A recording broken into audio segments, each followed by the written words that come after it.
There's always going to be a crisis or some meta-human threatening to take the life that you love. We're all living on borrowed time. There's a creature out there with the strength of 10 men, getting stronger by the minute.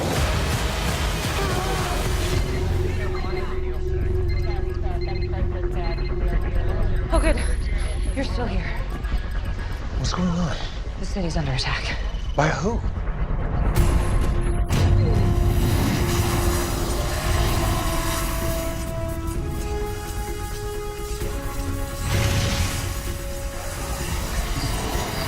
We have to get the hell out of here. Go where? Hold Cisco's device.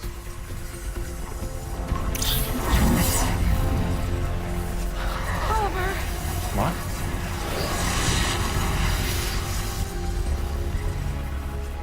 Think you gotta go. Go now! We have it. Oliver! Oliver! Well, come on.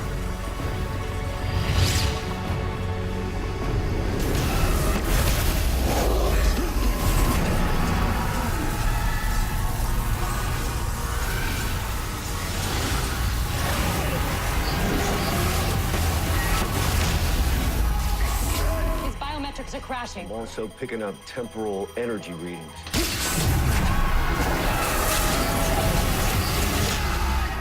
His mind has broken past the barrier.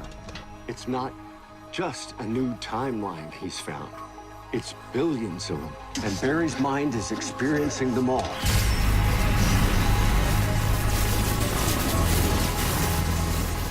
In order for billions to survive this coming crisis, Flash must die.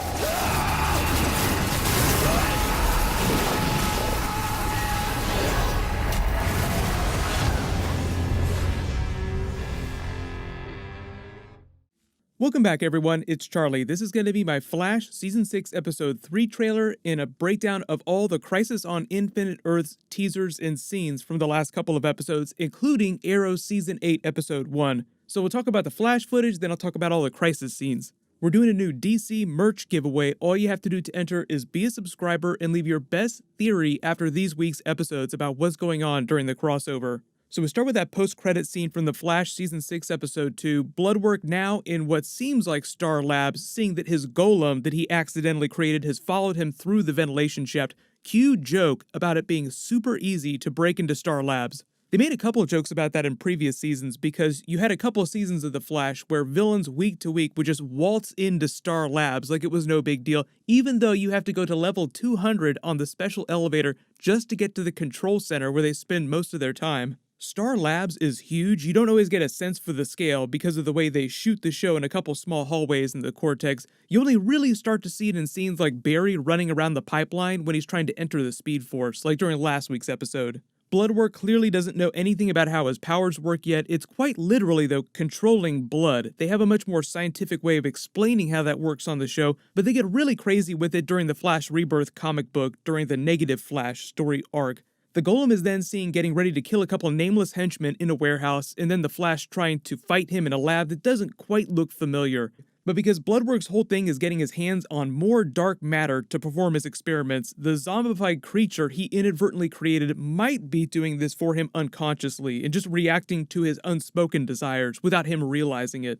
There was a very negative Flash-looking preview of Barry Allen from a scene that they filmed in a future episode, so early theory that might have something to do, that negative Flash stuff, with his ability to zombify people using their blood in his meta powers. But moving on to the Crisis on Infinite Earths scenes, Barry watches his own death December 10th in the very near future as a wave of antimatter washes over all of Earth 1 the same way we see it wash over Earth 2 during Arrow Season 8 Episode 1. So I should also say, careful for spoilers from Arrow Season 8 Episode 1. I'll discuss the Crisis Easter eggs and the scenes that they addressed during that TV show this week. Here's the breakdown of all that. The shows each week will be setting up Crisis on Infinite Earths. So like there was a scene at the end of Arrow, there was a scene during The Flash. It's going to be like that every single week, mostly on the Arrow and Flash though. The Flash this week was all about showing you what their current endgame looks like before they find a way to stop the Anti-Monitor. We just got an official preview of what he looks like during the crossover. He's kind of their version of a White Walker or the Night King, but really he's made to look like comic book Anti-Monitor from the New 52 when he's revealed as the Mobius character. During the New 52 Darkseid War storyline, they rewrote his backstory and made it a little more complex. His new backstory is that he was this brilliant scientist born on a planet in the antimatter universe, and he was seeking to find the source of the creation of the antimatter universe and inadvertently discovered the anti-life equation, the thing that Darkseid has been trying to control in the comics for years.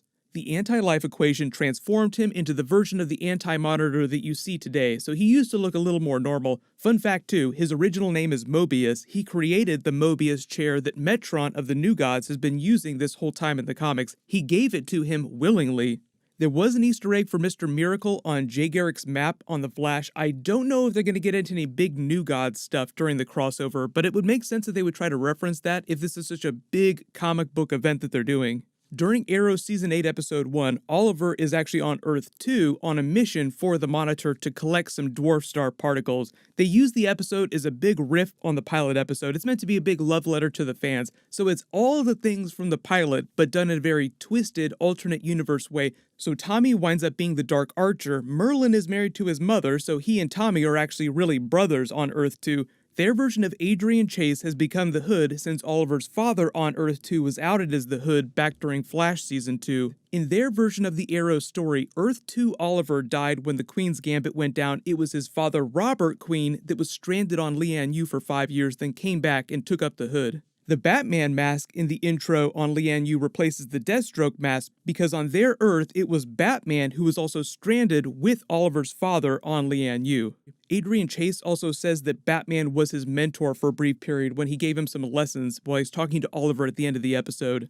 They barely escape at the end of the episode just as the Anti-Monitor shows up to destroy Earth 2's universe with an antimatter wave, just like you saw in Barry's Flash Forward on The Flash Episode 2. I haven't heard anything about Jesse Quick and Harrison Wells from Earth 2 being in this year's crossover, so we'll say RIP tentatively to them, but it's always possible because she's a speedster that she was able to get them off planet before the big blast wave of antimatter caught them. Press F in the chat for Earth 2.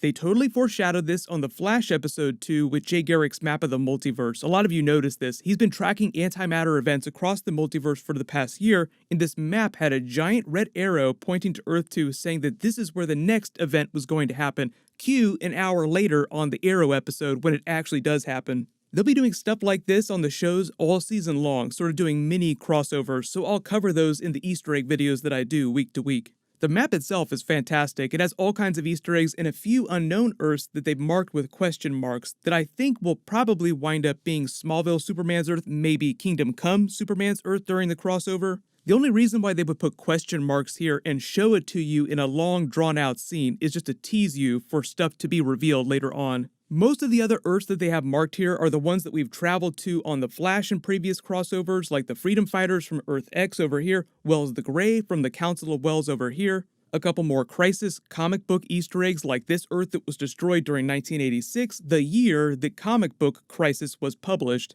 They also recently referenced Wonder Woman being on Earth 1, so that means that there is a version of Wonder Woman on the Flash and Arrow's Earth, but because we haven't seen her, we don't know if that's going to be Linda Carter Classic Wonder Woman or a different version because they are trying to get Linda Carter for this year's crossover. But post all your theories about how they're going to stop the Anti-Monitor because it won't be exactly like it happens in the comics, and like I said, Oliver is sort of on a quest going across the multiverse collecting things that they need to stop him.